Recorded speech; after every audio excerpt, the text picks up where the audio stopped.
Dr. Sonu, can you hear me? Yes, sir. हाँ, बस वो मेरी अभी मीटिंग शुरू होने वाली है। ठीक है सर। डायरेक्टर साहब जैसे आएंगे, अच्छा, तो वैसे ही मुझे एग्जिट करना पड़ेगा। वो MBBS की आज फाइनल मीटिंग है। नहीं, I'll तो moderate. हाँ, तो I'll be there. हाँ, सरस्वती है। सरस्वती को मतलब आप इंट्रोड्यूस करके then give it to Saraswati, then she will stage manage. Right, So sir. this is the initiative. You can just highlight initiative of our MPH Health Management Scholars. आगे हैं director साहब, तो I am leaving now. Fine, sir.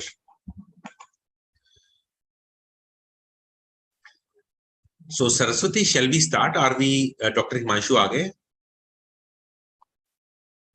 हाँ, Dr. Himanshu है. Yes. Yes, sir. Good afternoon, sir. Yes, good afternoon. How are you? Yeah, good, sir. Good. So shall we start, sir? Yes. Okay. So good afternoon, everyone.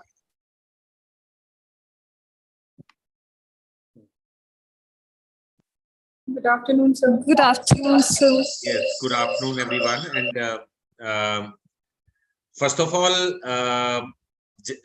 I would like to invite our guest for today, Dr. Himanshu Bhushan.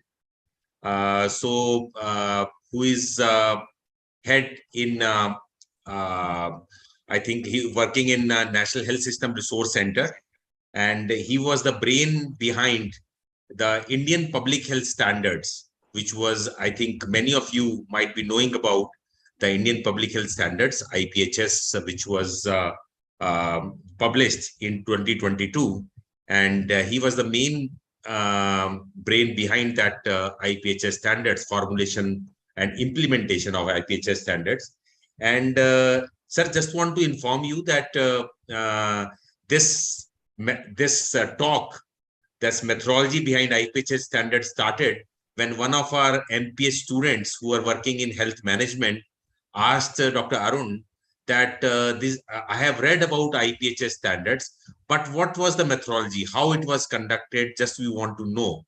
So they have read entire this aspect of it, but they wanted to know that how these IPHS standards were actually formed. So that was the story, and then Dr. Arun approached you for that, and then the story started, and then many people were interested, and then we thought of organizing a webinar on this IPHS standards. So, and thank you for sparing your valuable time for addressing our participants. So many of the participants are, there are few faculty in our department who have joined. There are few residents who have joined, junior residents and senior residents, and many of Masters of Public Health students have joined, and some of our alumni students have also joined this talk, and some might be joining in between because there might be some, they were somewhere. So I invite you, sir, without wasting much of our time. So I invite you to like brief the audience about this methodology. So let us, I think, invite Saraswati. So Saraswati will be moderating the session. So Saraswati, yes, over to you. Yes, sir. Good evening, all those who have joined us on YouTube and the ones who are watching us live on Zoom. So today we are here in presence of Dr. Himanshu Bhushan, I, Dr. Saraswati Sharma, would welcome you all on behalf of Department of Community Medicine and School of Public Health, PGI Chandigarh, for this session, which is held on the topic Methodology Behind Indian Public Health Standards 2022. So, as we are all aware, recently newer IPHS standards have been released few months back. So, all the 4 volumes have been released for sub-centers, community health centers, PHCs, and district hospitals. So, during the sessions or our modules, during the health management sessions, we had detailed discussions with our faculty members, Dr. Arun Agarwal and Dr. Sonu Goyal, and came up with the question that what was the methodology that went behind formulation of such detailed guidelines. So we grabbed the opportunity and have called the chief architect behind the formulation of these guidelines. Today we have with us Dr. Himanshu Bhushan, who is advisor Public Health Administration NHSRC. He has formerly worked in the as deputy commissioner and head of maternal health division in Ministry of Health and Family Welfare, Government of India. He has a rich experience not only as a clinician but as public health expert. His publications have been published in prestigious public health journals, and he has contributed to national and international guidelines by WHO, UNICEF, UNFPA, ICMR. He has not only contributed in formulation of IPHS guidelines, but also in the formulation of national oral health policy, has been instrumental in many other policy permitting ANMs and staff nurses to prescribe drugs and injectables. If I keep enlisting the works Sir has done, it will take whole an hour to just enlist them. But I would like to end his introduction by telling you all about his dream, which is every poor women and men accessing government health facilities should get a rich treatment by us. So I request you, sir, to please present us with the presentation you have prepared. Thank you.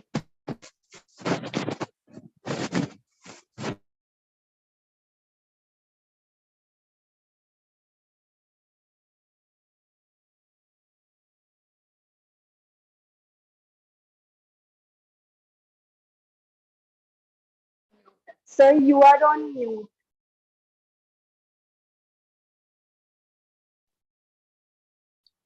Thank you so much for your kind introduction, Saraswati ji. And again, I will say good afternoon to all the participants who have joined here online or through the YouTube from the PGI Chandigarh and other parts of the country. So at the outset, I would first of all like to convey my thanks to Dr. Arunji, who is the head of the public health there in the PGI Chandigarh, Dr. Sonu, and all the faculty members who have given me this chance for talking to all of you regarding the genesis of the IPHS and how this revised IPHS has come. So it was a big teamwork, and the contribution of my whole team who is working here in NHSRC cannot be undermined. So, of course, I was there. Sir, your sound is quite bleak, sir. A bit bleak, yes. So, is it better now? Yes, yes, now it is better, sir. Okay. So this contribution was not only because of me, but the whole team of the NHSRC after the ministry entrusted this work to us. So I will very quickly, and the journey was not easy, very interesting, a tough job also. So many factors were there. So I will try to, convey to the participants about all that journey. There are the colleagues who are there with me, but there are the colleagues who have left NHSRC and who have joined some other organizations. So I vividly remember the contribution of everybody in NHSRC and in the public health administration team that is I am heading. And of course, the ministry and the experts and so many institutions, districts, state participants who all contributed while framing this IPHS guideline. So I will come directly now to the to the presentation, and I will start my deliberation. But again, will convey my thanks to the PGI Chandigarh, who in itself was a great contributor for framing this revised guideline in form of their faculty in the public health or in the hospital administration.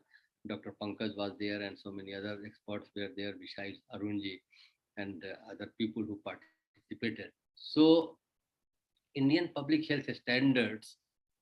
What is this? This is the uniform benchmark to ensure delivery of assured quality healthcare services. And this was first drafted in 2007 and revised in 2012, and then of course in 2022, the latest version that you people have seen. So the vision is for the district requirements based on the disease burden and the local situation and linked with district health action plan. No guideline will be successful if they meet the requirement of the district and contributes to the whole district health action plan. So this was the vision while framing the Indian public health standards.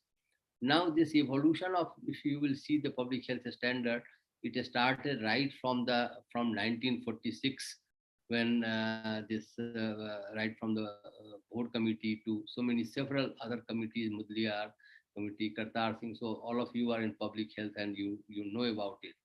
But you must know that in 1974 and 79, under the minimum need program, this sub-center, the population norms were decided for the sub-center, PHC and CHC. And in fact, during this revision also, these norms were revisited again, that whether we need to change the norms or we need to revise certain norms, because now the road condition has improved, the transportation has improved, health facilities are coming up, the number of doctors have improved. So, but still there are the areas which are still very difficult, like, if you talk of Ladakh, if you talk of J&K, and PGI Chandigarh knows about the other areas like in Himachal, Uttarakhand, and so many other areas were nearby them. So there the time to care approach was important.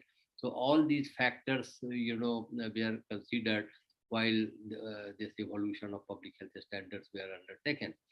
So what was the policy process for the revision of the IPHS 2022, and how all this has happened?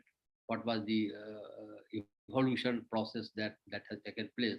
As your students would like to know. So that point I would like to deliberate here first before coming to the IPHS. So the approach which was thought here first time in the IPHS 22 is a patient-centric approach. If a patient comes to our health facilities, then what he wants, and if a plan is not there to meet his requirements or her requirement, then there is no point of coming out with the standards and protocols. So any planning of health facility is successful only if patients visiting the health facilities are satisfied with the services. And for that reason, what you need first is the ambience, then courteous behavior of the hospital. What are the feedback mechanism? Are the essential drugs diagnostic available? Will there be any out-of-pocket expenditure by the people? Because National Health Policy has a goal to reduce it. So, and assured critical care services. So all these points were considered while this framing of the revision of the IPHS was undertaken. Now, what has happened? Myself and our team had visited, several districts. I have the privilege of visiting more than 400, 500 districts in the country. And the field visits we started, and we wanted to create certain role models, and we called it model health districts. And what was highlighted there and what we observed, that the services at the various level of the health facilities, be it district hospital, CHC, PHC, are not being delivered systematically and are not adequate enough that the patients get a holistic, services and treatment with the holistic approach. Ensuring technical protocols were difficult. If the infrastructure is such in a OT that changing room is not there, that various zones are not there. If you go to the emergency, if triage is not there, red beds are not there, yellow beds are not there. If you go to any critical care area, air conditioned facilities are there. That suits more to the service provider, but does not prevent the infection, because what is needed is the air exchange. How many air exchanges are there per hour? So if this is not there, if you go to the kitchen, how the diets are being cooked, and how it is being served, whether there is a unidirectional flow in the critical care area, all these things were missing, and that we, myself and my team, observed. There were no uniform standards and layout plans for the infrastructure layout plan, how a hospital infrastructure needs to be created. Those layout plans for the district hospital and CSCs were not available. And we were receiving in the ministry several proposals from the states for new hospital buildings, which were high cost. So how to appraise it, what costing should be applied, what all infrastructure should be approved. So these were all the problems that was being faced. In 2012, we first came out with the MCH being an MNS toolkit was launched, but that did not include the whole healthcare facility like CHC and district hospital. So still, if you will see the 100-bedded or 200-bedded MCH being, that is a better planned hospital. If you will see SLCU, that is a better planned hospital, but other hospitals are not so. Further, if you will see that COVID highlighted the impending need of assured critical care services. Critical care services were available with assurance only in the tertiary care facilities, but we were needing it for the whole population, which was completely missing, and it was not nearer to the community. So all these problems during the field visits were observed. So ministry first notified a committee for revision of IPHS norms for infrastructure only, and that was in 2017. But then expert group deliberations were held. Many rounds of expert group deliberations were held for that committee, where again I was there, and we highlighted that if you want to define the infrastructure of a health facility, you cannot do it unless you know what is the quantum of services, what is the various types of services being delivered, what is the load for the OPD, what is the load for the IPD, what is the load for your critical care areas, ICU, HDU, how many doctors are needed for that facility, how many nurses are required, how many allied health professionals are required, what are the essential medicines required. Then only you will be able to judge the size of the store. How many types of diagnostics are required, then only you will be able to plan for the diagnostic infrastructure. So infrastructure for the IPHS cannot be planned in a standalone way unless services are defined, HR are defined, medicines, diagnostics are defined. So that committee recommended at that point of time that we need comprehensive revision of the Indian public health standards. And then there was a committee notified in 2018 with Joint Secretary Policy as the chair, and various experts from the institutions and other experts were the members. And these committees also then notified subcommittees, subcommittee on infrastructure, subcommittee on human resource, subcommittees on drugs, equipments, urban health, because urban health was a new entity in the whole process. So all these committee and subcommittees were then notified. Besides the notification of the committee, there were the existing policy context which needed to be incorporated. MDG has already gone. Some of the goals of the MDG were achieved, and we had the target to meet the SDG. How will we meet the target if the health facilities are not equipped in terms of the human resources, services, drugs, diagnostics? National Health Policy was launched in 2017, and it has a focus on reduction of the out-of-pocket expenses, bed population ratio, urban health. So all these criteria needed to meet. Universal health coverage was launched, and India was the part for the universal health coverage. So how the health facility will behave to achieve the universal health coverage, and therefore the 13th CCHFW, that is the Central Council for Health and Family Welfare, resolved that we need to achieve Indian public health standards in all public health facilities in time-bound manner. And also our Honorable Union Minister of Health said in 2021 that to examine the population norm, the existing population norm of the health care facility. So all these were the policy context also, besides the recommendation of the Infrastructure Committee for a comprehensive IPHS. Besides that, also there were many initiatives who were launched between 2012 to 2017-18. If you will see, National Urban Health Mission came in 2013. The program of RBSK came in 2013. National Quality Assurance Standards came. Free drugs and diagnostics came. Dialysis scheme came. Ayushman Bharat had a focus on the health and wellness centers for the PSC and sub-centers. PMJY came. Suman assured free entitlement assurance for the pregnant woman and the infant came. And besides that, to augment the health infrastructure and the services, the funds were given in the 15th Finance Commission and also under the PM Abhim. So all these factors also,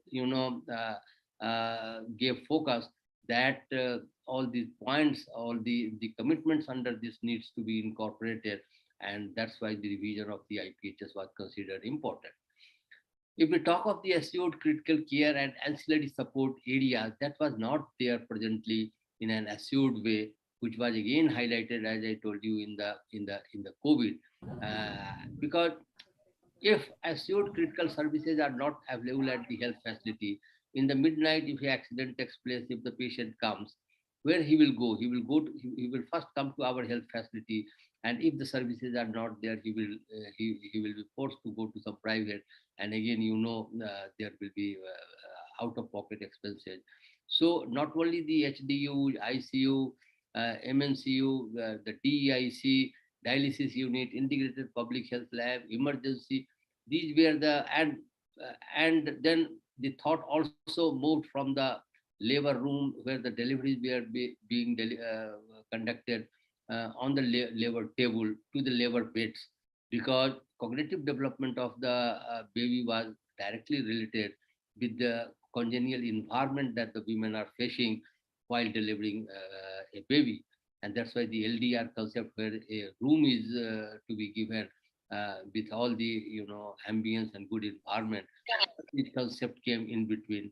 And then assured ancillary services was completely missing. If we talk of the CSSD, if we talk of the mechanized laundry or a modern kitchen, those things were they are not there. Even if you go in the many of the labs, still it is the access-free labs.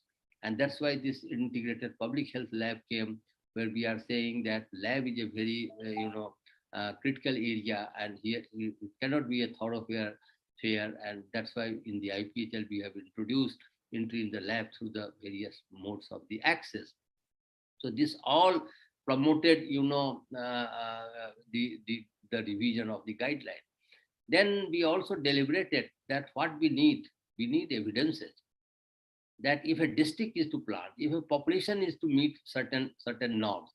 I will give you some 2-3 examples, not all the examples. Like suppose if a district of 20 lakh population is there, then it requires 124 surgeries per day. And even if 50% goes outside in the private, are we ready for the 50%? If we want 62 surgeries to be done per day, how many OTs are required? Do we have that many OTs in our district?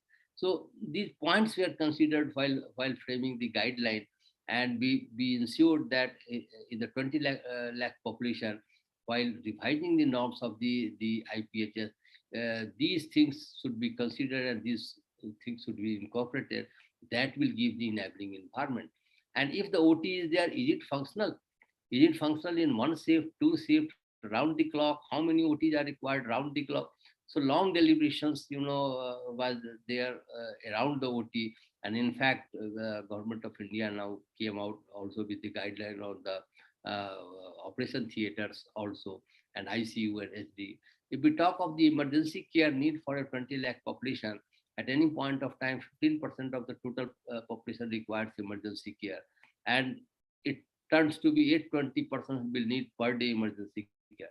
So are our emergency care system, either at the primary or secondary level, geared up to take up these 820%?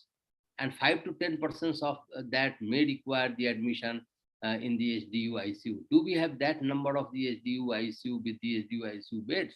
So while framing the IPHS guideline, all these points were considered so that that the need of the population is met, the demand of the population is met, the disease burden of the population is met. Then only you can have a comprehensive district health action plan. If we talk of the dialysis, then how many dialysis you need for the 20 lakh population? So and that's why then we decided that dialysis beds are required not only at the district hospital but also at the sub-district hospital, and this was accommodated in the revised IPHS. So with this in background, the objective of this IPHS was set with commitment that providing assured and quality services to the population comprehensively with adequate focus on preventive and promotive care should be our objective setting. Providing evidence-based norms for healthcare services, human resources, drugs, diagnostic, infrastructure, and wide deliberation with expert group and committees were then held to meet these objectives while framing the standards and norms.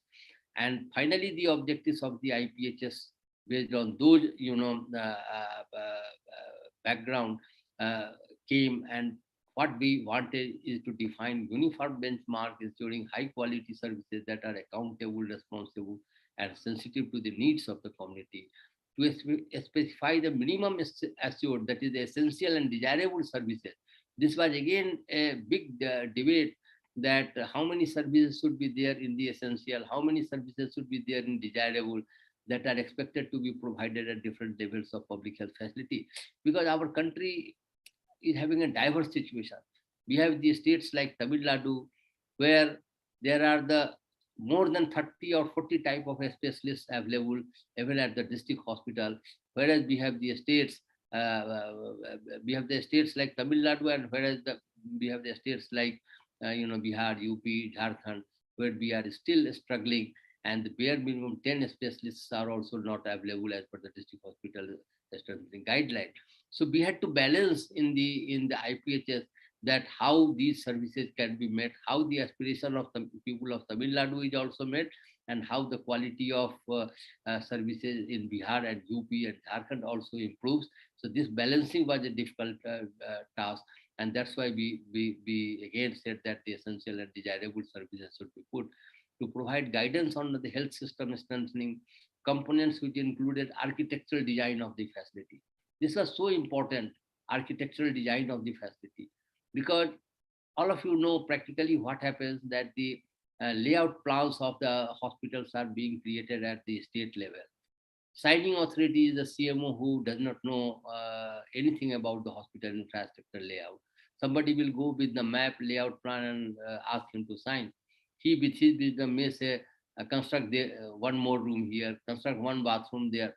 So that is not the systemic approach. So this was the first time that myself and our team, learned the architectural designs, the engineering nitty-gritties for the electrical designs, the infrastructural designs, and we came out with the layout plans. If you would see the IPHS, we have given the various modes of the layout plan. Of course, we know that these layout plans, one layout plan will not suit all the health facility, because the size of the land varies, and if the area varies, then the construction will vary, the type of the land varies. So, but that will give you the idea that how the flow of services should be there. What are the rooms required? Why the OPDs of the gynae department, ophthalmology department, dental departments should be larger than the OPDs of the other departments, because these were the important considerations which were never undertaken.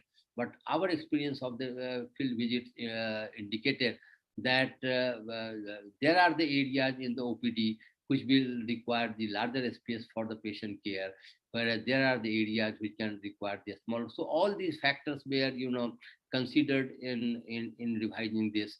Then what are the resources available, human resources available? This was again the big challenge. I will again, deliberate on this on the HR part. Drugs, diagnostic, how many minimum drugs should be there? How many diagnostic should be there? What all equipment? If equipments are there, what type of specification? A tertiary care will need a different specification. A district hospital will need a different specification. A CSC will need a different type of specification. What are the administrative and logistic support services required to improve the overall health-related outcomes and to achieve and maintain an acceptable standards of quality of care at public health facility, and to facilitate monitoring and supervision? Because earlier monitoring and supervision of the facilities created or wanted to be developed as the IPHS was missing. So all these factors were considered and was put in the objective of the IPHS, and to ultimately provide guidance and tools for the governance, leadership, and evaluation, so that this becomes actually a real-time situation. So if you will see the deliberations, more than 75 meetings were held within the ministry, outside the ministry, with the experts, with the program divisions, because the requirement of program divisions were to be also met. And that's why 23 program divisions, either one-to-one or through consultation, we met at least several times. And we also met with ministry at least 10 times, 11 times, and then only these standards have come out. We also hold discussion with the agencies like NITI Aayog, DGSS, DCGI, NIHFW, medical colleges, various development partners, municipal corporations, various districts, states, medical services corporation, CDB, who are the Central Design Bureau, NCDC, and many other organizations also, consultations were undertaken while, undertaking the discussion on the development of the IPHS. So with these discussions, while the policy formulations were done by the subcommittee and the main committee, they deliberated and suggested to look for the national and international norms. So the experts suggested, and the meetings, it came out very clearly that we should look for the national, international norms, scientific evidences, research papers for defining the norms under IPHS, which suits best in the local context. If we talk of the services, then it should be based on the disease burden, local context, because the disease burden may vary from one place to another place. Population-based needs in each area, requirement of services were calculated. Program priorities, time to care, because program priorities keep changing. Time to care approach has come. So if the time to care is better, then the people from the community can directly come to the secondary care health facility, and there will be more demand for the services. Needs of aspirational and high focus districts were also considered while planning, because there are the areas where even if the demand is low, but the time to care is long. So transportation is a problem. So in these areas, the services should be better organized, the more type of services should be available. These factors were considered. Program and national commitments for goals like TB, MMR, IMR, TFR, various programs have different goals and objectives, how these goals will be met, and for meeting those goals, what will be the infrastructural requirement, what will be the services requirement. So what I am trying to convey is that it was not a simple task, it was a gigantic task to calculate all these things.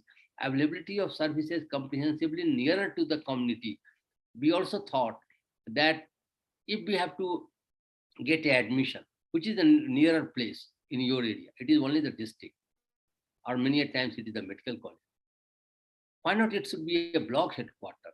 So administrative blocks were considered to be the hub for this, and we plan to have the services comprehensively available at the nearer the community.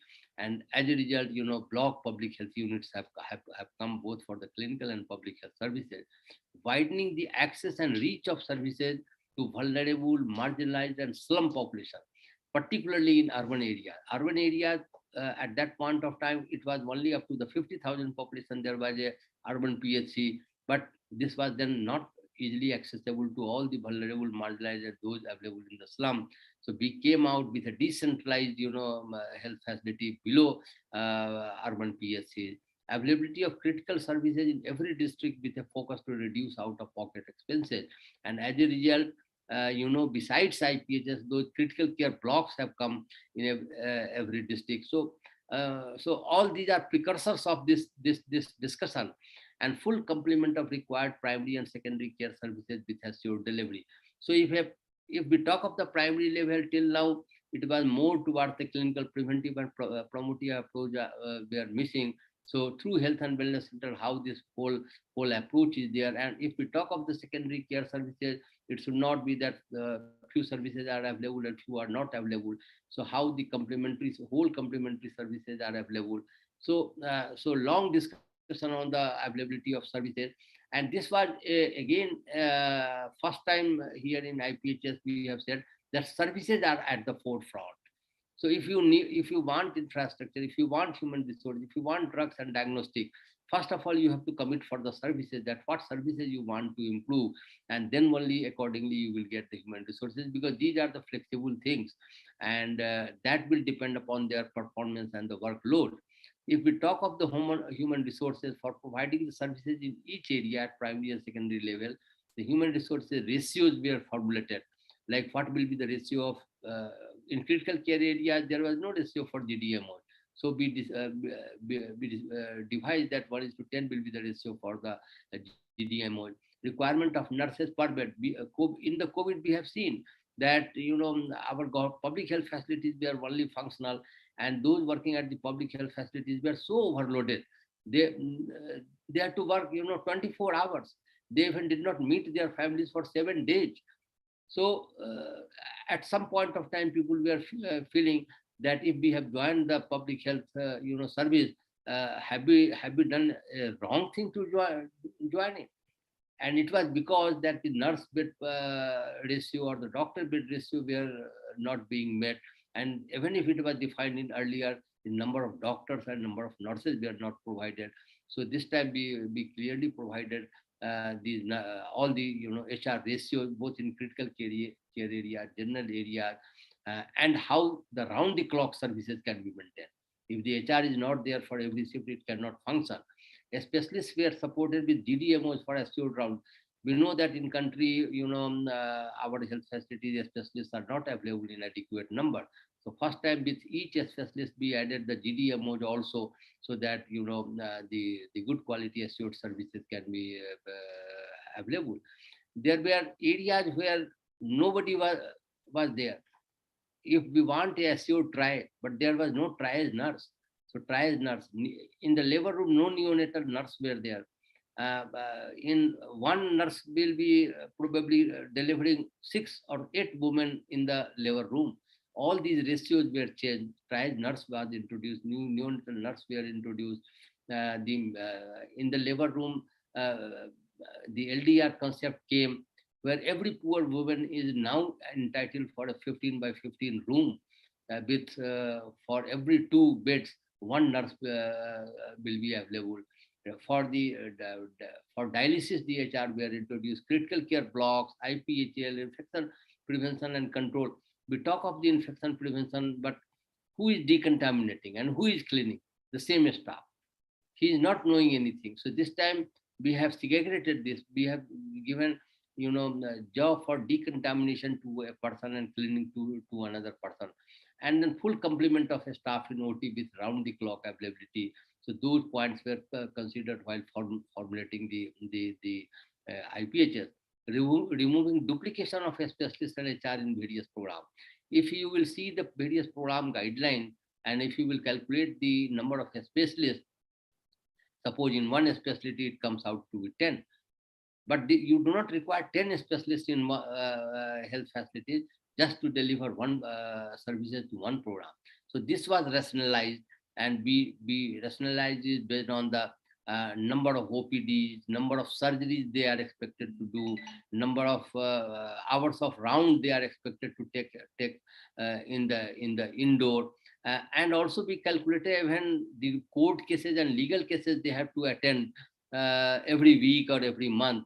So all those points in the minutes we are calculated, and then we plan for the specialists, and a performance criteria was decided. So if the performance is more than a certain level, 70% achieved, you can add the additional HR. So flexible HR has been introduced first time. There was no proper administrative setup, and supervisory cadres like hospital managers were missing. Then supervisory cadres for nurses were not there. Leave reserve was never talked in terms of percentage, so that was introduced. TORs for the various type of level of people were decided, along with the performance that every type of HR needs to undertake. Similar discussions took place for the drugs and diagnostic. What should be the minimum essential drugs available? What should be the diagnostic available? The criteria was such diagnostic which a medical officer can able to prescribe and can able to interpret should be available at all level of the facility, even if it is a high-end diagnostic.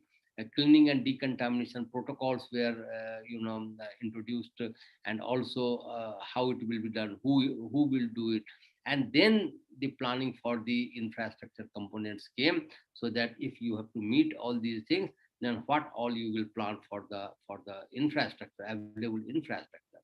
Like for the National Building Code, how the designing principles of the National Building Code you have to meet, it was not mentioned earlier, so we mentioned it. How the elderly and disabled will be able to access healthcare facility. So those type of accessibility were highlighted and were considered under infrastructure. For planning area-wise requirements for the OT, ICU, HDU, NICU, SNCU, NRC, so many areas are there in the hospital, air exchanges, HEPA filters, HVAC system, zoning, positive pressure, negative pressure, where negative pressure is required, where positive pressure is required, how the flow of services in the critical care areas will be there, like in emergency, ICU and other critical care area.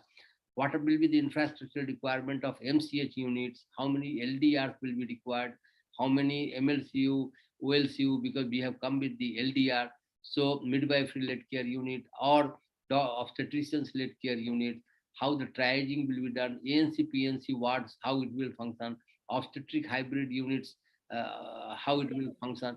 So all these points were considered. In presentation it must be looking so simpler, but I only remember, and my team only remember, how much deliberations all it has taken, and how much time, how many cross views where their pro, cons, everything was considered while they are formulating these guidelines. And the CSSD mechanized laundry, while we were planning, we had to completely plan for how after a surgery is finished, what should be the behavior of the doctor, what should be the behavior of the nurse, where that equipment goes, where that linen goes, how it should be decontaminated, how it should be folded. So every minor details were considered, and how the flow of services will be there in CSSD or TSSU. So all those were discussed before planning for any services, and including everything in a unified flow for the patients at each level of healthcare facility. And then layout plan was discussed, and this layout plan was also not one time. I will say that for every layout plan more than 50 times we had discussed each and every minute thing. Still, I am not saying that it will be perfect, but we have tried to become nearer to the perfect. Of course, I know well that the whole area, availability of the whole area is a challenge. But our purpose was that at least there should be a model so that that gives the guidance to the people. While formulating these things, there were concerns, there were challenges, and we had to satisfy all those concerns and challenges.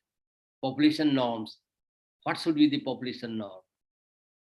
Should we revise the norms of the sub-center? Should we revise the norm of the PHC? How many urban facilities are needed? Whether in the urban facility below the PHC, it should be led by a CHO or it should be led by a doctor. What is the behavior of the urban population? Will the urban population go to a nurse or to a doctor? What they will expect at the at their health facility? This was raised again and again that we are coming out with the 22 standard, but in 2012 the standards what was created is still not compliant. How can we ensure the 22 standards compliance? How will we meet the leave reserve? Nursing council says 55% leave reserve. Will it be possible to have the 55% leave reserves? What should be the rational percentage of leave reserves? How can we increase the human resources when the people are not coming to us? Availability of specialists and other HR. This was again a big discussion, great round of discussion, and the genuine concern of the ministry was that even if we write, can we get the HR? And if at all we need all these, what will be the financial burden to the exchequer, either to the ministry or to the states, from where these funds will come? Will there be incentive for the IPHS compliance? I have jotted down only a few, but the concerns and challenges which we are raised and faced while formulating these guidelines, and that too, the advocacy to known and advocacy to unknown. Advocacy to known is easier, one-to-one you can discuss. But when you come out with a policy, advocacy to unknowns, which are sitting at a higher level in the finance ministry, in the parliament, in the PMO, your documents should be strong enough that they also become convinced. And that was the result, that even the unknown, like in Niti Aayog and PMO, ultimately everybody approved, and now it is a commitment of the nation. In fact, the PMO wanted 100% compliance in 5 years, but we said no, at least 50% in 5 years will be great. And accordingly, the funds have also been given. So after all these considerations, this IPHS 22 classification was done, where the sub-center was the same. The health and wellness, all the sub-centers were to be designated as health and wellness centers, both in rural and urban area. PHCs are also PHCs and 24/7 PHC. 24/7 clock assured services. PHC means it's by and large a care facility. And urban PHCs were there, but there were no facilities down below. So urban HWC came for the 15 to 20,000 population. And in the urban area, out of 3 and 4 PHCs, urban PHCs, a specialist can come on the rotational basis, and that we call as the polyclinic. So these polyclinics were introduced, and 24/7 UPHCs were to continue, where and the services of the rural and urban were synchronized. Earlier it was different. Similarly, for the CHC, FRU and non-FRU, again the definition of the FRU was deliberated. It was me who in 2006-7, when the FRU guideline came, I was heading maternal health division, and I said, and this was accepted by the country at that point of time because of the need of the maternal health. More than 1 lakh women were dying, 23 lakh babies were dying, infants were dying. So the FRU was defined to meet these criteria, those who are conducting C-section. Now in 2022, we revised it, and we are now saying that FRU, which is conducting in all surgeries. It is not only limited to the C-section. But then we also realized that if we put it in the essential, many of the facilities may not become IPHS compliant, so we put it under the desirable. So similarly for urban PSCs, UCSCs with minimum assured 50 to 100 beds should be there. SDH was first time defined. Till now, the SDH was not there. It was only sub-center PHC, CSC, and DH, and the SDH came in a systemic way that how many beds should be there in the SDH and what should be the population bed ratio. Similarly, for the district hospital, there are the district hospitals of the 50,000, 20,000 population, there are the district hospital of 40 lakh population. Should all the district hospital be having the same norm? Will they be able to attend these norms and standards? So we define the different level of the population for the district hospital and the number of beds, also for these district hospitals accordingly. And these components of the IPHs that you are seeing, as I told you, the services are at the forefront, and there were the introduction of accountability and an operational framework for the IPHs, quality, clinical governance, monitoring and certification. These were the new area which were introduced in the Indian public health standards. So when we talk of the services, as I told you, services like, added services like psychiatry, dermatology, critical care, emergency care, HR linked with services. So HR norms prescribed based on service area, shifts, entire complement of team, minimum performance standard. So if a human resource is required, earlier what was happened, whether it is a 200 bed or 500 bed, same human resource. Whether it is 50 OPD or it is 500 OPD, same human resource. So we have changed this norm, and we are saying that HR will depend, minimum HR we are giving, but you can add more number of HR if the services are more. And health system approach for the human resources was undertaken. Availability of GDMO around the clock. Earlier it was only in the emergency area. Now in every area GDMOs are the backbone of the healthcare system. Nurses are backbone of our healthcare system. So these things were ensured, and task sharing with the nurses were also formalized.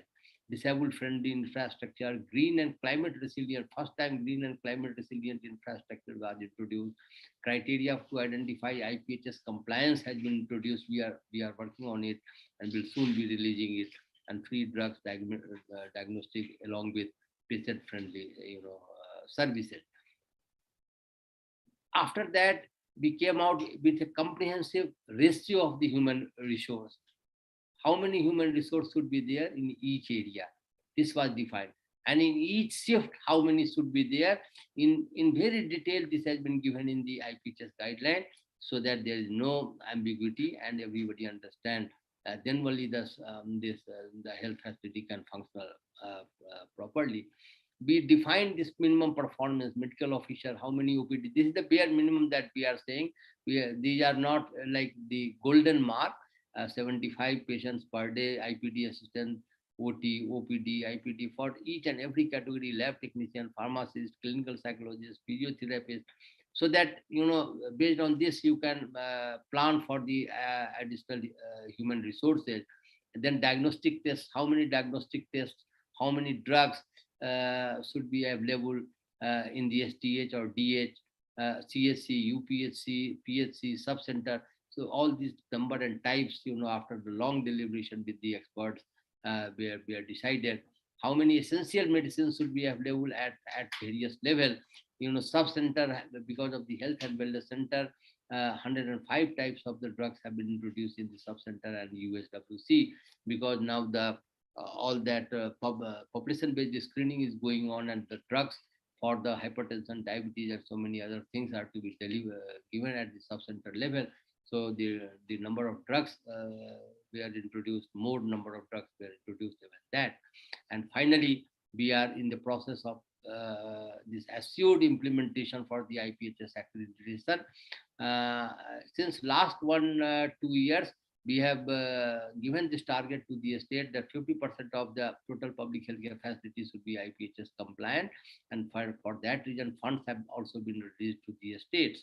And we are hand-holding the states, we are orienting the states, And with this forum, all the public health experts and the future experts who have joined in this deliberation, I will like to urge them that kindly contribute to the health facilities wherever they are working, in the states they are working, that how to support the state, handhold the state in getting this operationalization, making a roadmap for IPHS accreditation. We have already developed the checklist for the gap analysis so that the states can achieve it, and funds are already given under the National Health Mission.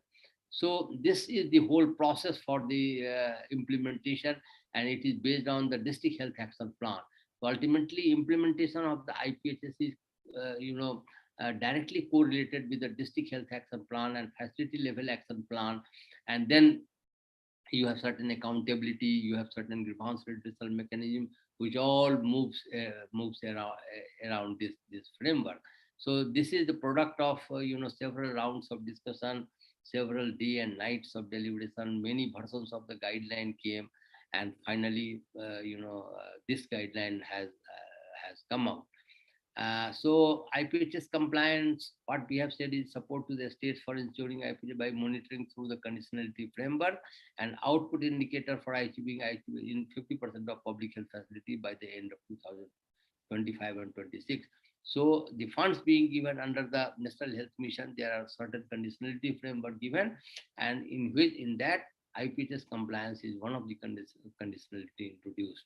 So outcome in visage through these compliance is improved access, continuum of care, availability of surgical and critical services, reduction in out-of-pocket expenses, improved quality of services, and achieving the goals envisaged under the National Health Policy and SDG, so that we can move towards the universal health coverage.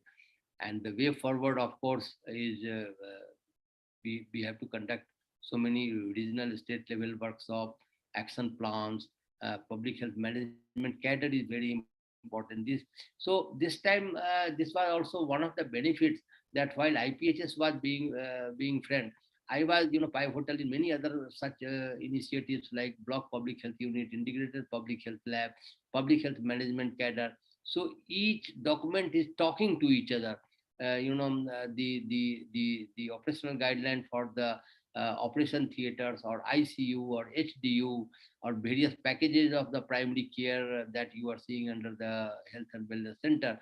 So this time every document is talking to each other, and as a result, this continuum of care and continuum of services can be ensured. And public health management cadre is the answer for overcoming the human resource scarcity. Because unless we give the assured, career progression, unless we give the regular job to the doctors, nurses, and other things, we cannot expect, availability of the HR.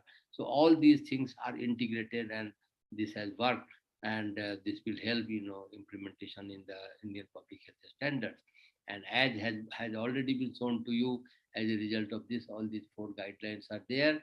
And if you will see the soft copy, you can see all the layout plans, all the flow of services, everything. And this is the QR code. You can scan and you can download, the guidelines. Any questions, any queries that you would like to have, I am open. And again, my thanks to the PGI Chandigarh, the Community Medicine Department, Arunji, and all the faculty members and all the organizers who have given me this opportunity for deliberation, because all the young icons of the public health who are attached with this deliberation, you are the future, we are not the future. So you have to carry it forward. And rightly said in the introduction that if the vision is there, that you have to sit on the opposite side of the chair while delivering the services. If you go to a hospital and just within the OPD room, you try it tomorrow, walk, measure the room size in length and width by the steps, and you will find that out of 10 steps, 7 steps are covered by the service provider, and only 2 or 3 steps are there for the service seekers. The whole hospital is made for the service seekers, but we are the givers and you are the takers. That is the understanding, that is the feeling, and that feeling should go. No, they are the giver and we are the taker. The day it will come that they are the giver and we are the taker, the health facility will improve, the services will be improved. Our houses are never deprived, health facilities are deprived. That the amount of funds that is being given to the health facility, still comprehensive services are not being delivered. Who will correct it? It is only the doctors will correct it. If somebody is saying that some bureaucrat will correct it, no, they are wrong. Health facility is by us, made by us, and it is for us, and we have to give the services. I am the strong believer that the day we start thinking that they are the givers and we are the seekers, our pay comes because they come to our health facility. That will be the day. That will be the day when every poor person, access these services, where the services are delivered not by the dress codes. Services are delivered just by the need of the people, assessing the people's requirement. So I know someday that day will come. There are still the health facilities, there are still the people who do and who practice this. So I wish all the best to all of you, all the young icons who are working in the public health, that your vision should be there. Thank you so much for giving me this opportunity. Bye. Any questions? Thank you so much, sir, for taking us through the walk of making and the journey of IPHS Guideline 2022. It has been a real eye-opener. It has provided us with the opportunity to understand what went behind those 4 books. Those 4 guidelines have are written in so much detail, and seeing the policy making process that has went behind it has been more humongous than the guidelines itself.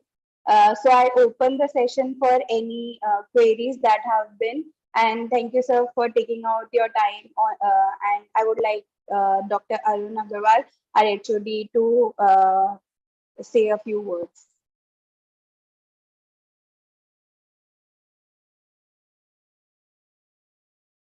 Sir, you are on mute. Okay, thank you very much. Before I say something, can you see in the chat box if there are some important queries? I mean, you can just scan, you must have scanned by now, that if there is some important question that you want to put it to Dr. Himanshu, or these are general questions. Sir, I would like to take 1 or 2 queries that has been posted not only on Zoom but also on YouTube. So, sir, one of the query was, these guidelines have been released on national level, and while you were going through the objective of IPHS guidelines, you also mentioned that there is diversity in India comparing Tamil Nadu to Bihar. So, the states should implement guidelines customized to their own setting. So, how do you suggest that states go about that process? Very good question, sir.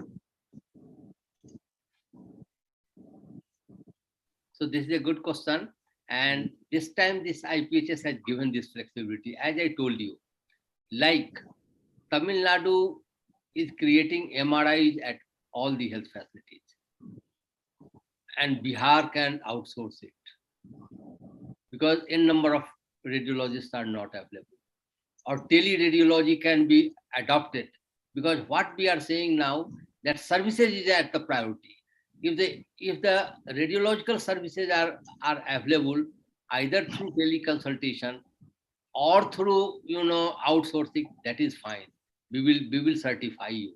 The only conditionality that we give, that from wherever you are purchasing the services, the quality of services purchased should be of the same standard that we expect in the IPHS.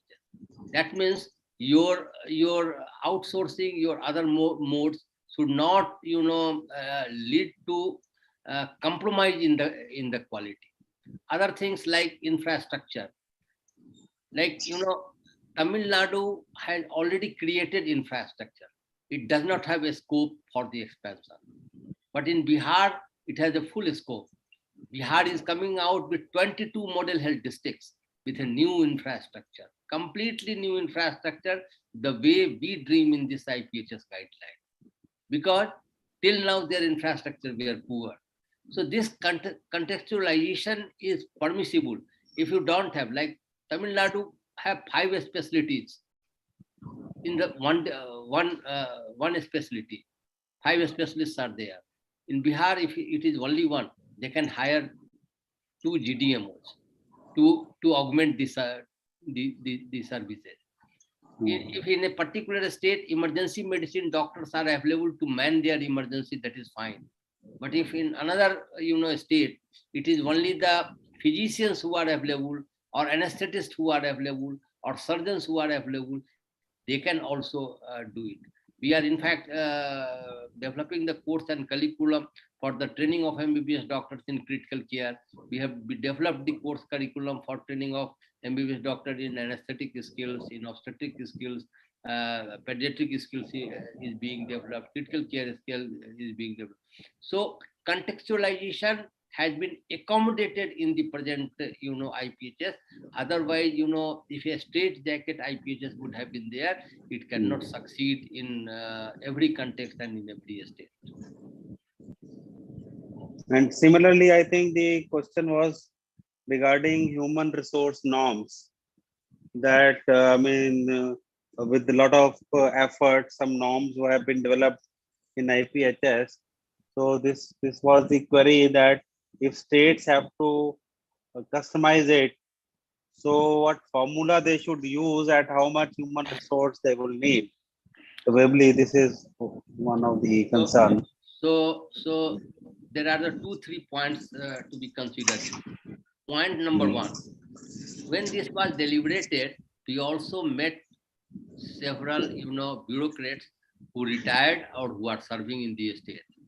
And they said, if you do not put the right number of HR as the norm, and if you start compromising the norm, how can we in the finance, when we go to the finance, how can we convince them?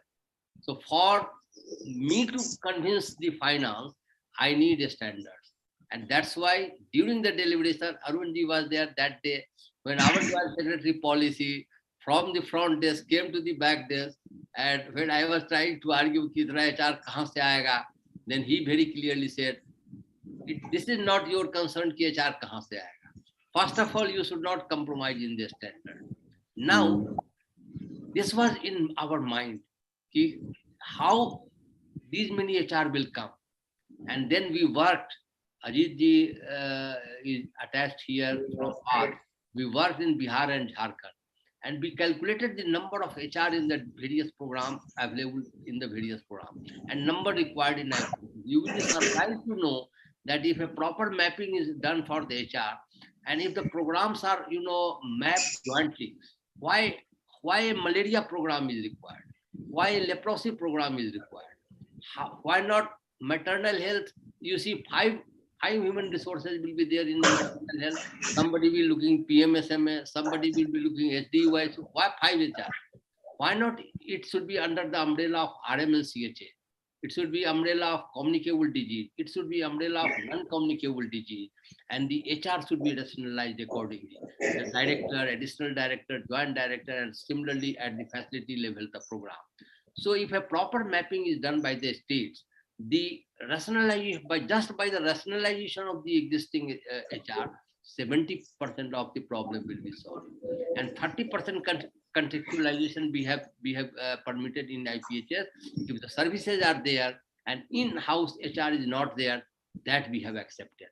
So we have given this formula there in this IPHS, that IPHS compliant, if the states would like, even for, and simultaneously we work for the public health management cadre. And it was a great effort in launching the public health management cadre. Someday, if you will say, I will deliberate on that also, how we have formulated that. And public health management cadre has been approved by the Ministry of Health and Family Welfare. So that also will help removing this anomaly and shortage of the HR. Well, thank you very much, sir. We will again request you because I think uh, uh, more than 1 hour you have spoken and shared your experiences of IPHS So, and still many more things, many more. Yeah, you want to say something? so there Yeah. are two questions which have come. So I was just Mm. saying that by outsourcing, does IPHS guideline indicates government to open for PPP mode? See, Yeah. Mm. IPHS guideline, if you will see, upfront it says that services should be available in-house. The Mm. principles of the IPHS said in-house services. But Mm. as I told you, if we talk of the in-house services, and if you go to Arunachal Pradesh, there are the district of 16,000 population. Can 16,000 population be placed in-house MRI? Will it be rational? No, it will not be rational. So therein we have given flexibility that 5 districts together, 4 districts together can have one MRI. So contextualization has also been accepted in the IPHS as per the strategic need of the people, population, and the services. So it is not that we are saying that PPP mode of the hospital or district hospital. No, PPP mode, of course, in remote area in Orissa is going on, in Madhya Pradesh is going on for the sub-center PHC. That is a different story. But IPHS is in-house mode. This is the question number one, and my answer to this. The second question is, as per the HR minimum performance standards, how can we ensure enhancement in the footfall in PHC, where in spite of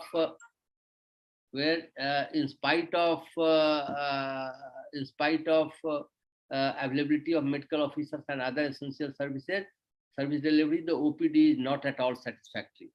See, OPD, if it is not satisfactory, there are the various regions, and you need to see the root cause analysis of that. This is the famous word of Arvindji that I have picked up. He always says root cause analysis. He was, part of the team that visited CRM with me in Odisha.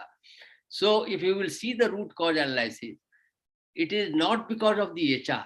It is also because of the non-availability of drugs, non-availability of diagnostic, absence of the HR. So many factors. Human resources there, but not assured. He is there on call. So there are so many other contributory factors which leads to the poor performance in the OPD. If you have a IPHS compliant health facility, I hope and I believe that this should not happen. This will only happen, as I told you, that we have to just change our thought process. We are not the givers. They are the givers. We are the seekers. If this thought will come, things will change automatically. Continue, sir. Sorry. Thank you. No. Thank you very much, sir. और ये this message is for all the young public health practitioners who have listened to you, sir. कि ये doctor Himanshu वो हैं जो पत्थर से पानी निकाल देते हैं ऐसा पैशन कोई हेल्थ सिस्टम्स के अंदर रह के एक मेडिकल ऑफिसर से ग्रो किया हो हाईएस्ट लेवल तक और रिटायरमेंट के बाद पोस्ट रिटायरमेंट इनिंग भी उसी पैशन से अगर वो कर रहा हो, I always give him salute and hats off to his passion. And I have learned so many things from him. हम अपने आप को बहुत समझते थे, लेकिन जब डॉक्टर हिमांशु के साथ काम करने का मौका मिला तो समझ में लगा पैशन होता क्या है तो इसलिए आप सब खुशकिस्मत हैं कि आज आपको 1 घंटा जो है कम से कम इनको सुनने का मौका मिला। और हम कोशिश करेंगे कि आज ये देखिए कि इनका शेड्यूल बहुत ही बिजी था, भाग दौड़ में से इन्होंने ये समय निकाला है और it was not easy for him. But हम कोशिश करेंगे कि आगे आने वाले समय में भी जब भी आपकी अवेलेबिलिटी हो, हमारे स्टूडेंट्स जो हैं आपसे मोटिवेट होते रहें और ये जो पब्लिक हेल्थ का जो रहा है उसके ऊपर चलने के लिए प्रेरित होते रहें sir. Thank you very much sir, thank you very much. My only last message for the public health, the official definition of the public health can be learned from Arvind ji or Sonu ji and all the faculty. But my definition of public health is you have to keep boiling but never evaporate. That is क्या बात, क्या my बात, definition. क्या बात है, क्या बात है. Oh, thank you, sir. Thank you so much. Thank you. Bye. Good. I would again like to thank Dr. Himanshu Bhushan for taking out his prestigious time, and we have, as Arun sir has also told, he has been traveling. I would also like to thank the Department of Community Medicine and School of Public Health, our HOD Dr. Arun Nagwal, and our faculty Dr. Sonu, for providing us with this opportunity to getting to hear from you, sir. This has been a truly enlightening session that you have taken, and thank you all for joining us on Zoom and YouTube. Again, thank you so much, sir. Thank you. Bye. Good day.